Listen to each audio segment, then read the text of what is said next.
قیامت کی گھڑی نزدیک آ رہی ہے اور اس حوالے سے ایٹمی سائنسدانوں نے یہ انکشاف کیا ہے کہ قیامت کے آنے اور دنیا کے خاتمے کا وقت قریب آن پہنچا ہے۔ ایٹمی سائنسدانوں کا خیال ہے کہ عالمی جنگ کی صورت دنیا ختم ہونے والی ہے۔ یہی وجہ ہے کہ ایٹمی سائنسدانوں نے اپنی ڈومز ڈے کلاک کو ماضی سے کہیں زیادہ قریب تر کر دیا ہے۔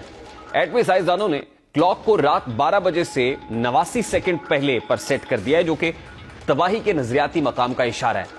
یہ گزشتہ سال کے مقابلے میں 1 سیکنڈ مزید قریب کر دیا گیا ہے، جس کی وجہ ماحولیاتی تبدیلیوں کو قرار دیا گیا ہے۔ جہاں تک ڈومز ڈے کلاک کا تعلق ہے تو شکاگو کی بنیاد پر کام کرنے والی غیر منافع بخش تنظیم نے اس کلاک کو 1947 میں سرد جنگ کے دوران بنایا تھا، جو دوسری عالمی جنگ کے بعد عالمی کشیدگیوں کا نتیجہ تھا، تاکہ عوام کو خبردار کیا جا سکے کہ انسانیت دنیا کی تباہی کے کتنے قریب جا چکی ہے۔ ڈومز ڈے کلاک یا قیامت کی گھڑی بنیادی طور پر سائنسدانوں کا تیار کیا گیا ایسا ٹائم پیس ہے جس میں دنیا کے خاتمے کا وقت متعین کیا گیا ہے۔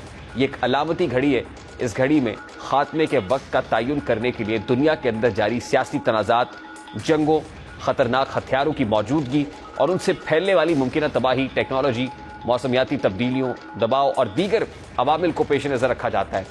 گھڑی میں مڈ نائٹ یا نصف شب کو خاتمے کا وقت قرار دیا گیا ہے اور اس کی سوئیاں ایک خاص مدت میں دنیا کو درپیش خطرات کے حساب سے 12 بجے یا نصف شب کے قریب یا دور کی جاتی رہی۔ اب یہ ایک مین میڈ کلاک ہے اور انسانوں کا خیال ہے کہ قیامت قریب آن پہنچی ہے۔ اٹامک سائنٹسٹ مختلف پری کوالیفیکیشن کرائیٹیریاز کے اوپر یہ کہہ رہے ہیں کہ وقت قریب آن پہنچا ہے، ڈومز ڈے قریب ہے، اور وہ جو پیرامیٹرز ہیں وہ سب ہم نے آپ کے سامنے رکھے۔ اب ظاہر ہے ایک پلان وہ ہے یا اندازہ وہ ہے جو انسان کا اندازہ ہے یا سائنسدانوں کا اندازہ ہے، اور دوسرا بہت بڑا پلانر جو اصل پلانر ہے، جو خالق کائنات ہے، رب کائنات ہے، اس کا پلان ہے، اور یقیناً وہ سب پلانر سے بہت بڑا پلانر ہے اور سب جاننے والوں سے زیادہ جانتا ہے، اور ظاہر ہے وہ تو سب کچھ جانتا ہے۔ اختتام کو پہنچا ہے۔